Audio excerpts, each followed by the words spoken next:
Hello friend, আজকে আমি আবার চলে এসেছি নতুন রেসিপি নিয়ে।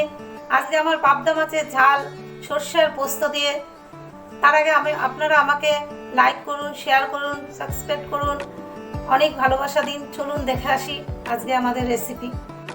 আজকে আমার উপকরণে লাগছে পাবদা মাছ, টমেটো কুচি, ধনেপাতা কুচি, কাঁচা লঙ্কা চেরা, সর্ষে পোস্ত বাটা, কালো জিরে ফোড়ন দেওয়ার জন্য, হলুদ, লবণ, আর ওটা হচ্ছে চিনি, আর লাগছে কাঁচা লঙ্কা বাটা।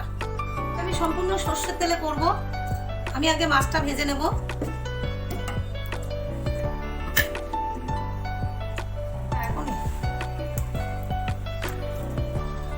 আমি মাছটা ভেজে নেব। আমার মাছ ভাজা হয়ে গেছে। দেখুন, এইভাবে মাছ ভাজবেন, খুব লাল লাল করে ভাজার দরকার নেই। আমি কালো জিরে ফোড়ন দিলাম,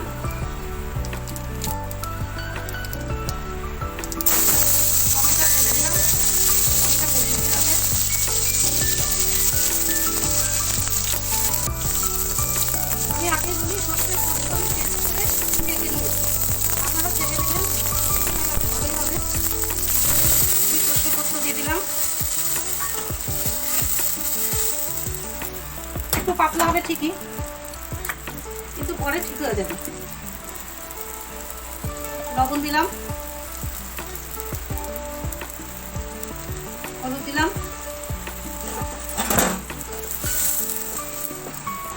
আর 5 মিনিট হবে এটা। 5 মিনিট পরে আবার ফেরত আসবো। আমি ধনেপাতা কুচিগুলি দিয়ে দিলাম, কাঁচা লঙ্কাগুলি দিলাম,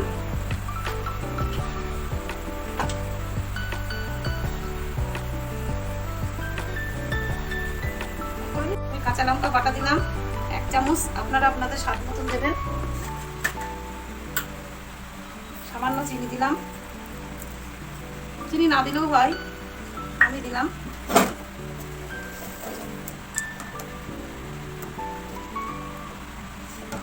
মাছগুলি দিয়ে দিলাম।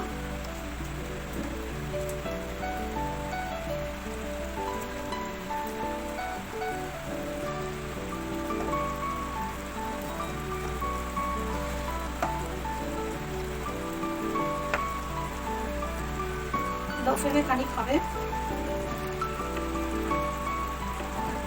দেখুন, আমার পাবদা মাছের ঝাল হয়ে গেছে। এইভাবে ট্রাই করুন, ভালো লাগবে। আমাকে অনেক ভালোবাসা দেবেন। লাইক করুন, শেয়ার করুন। নমস্কার।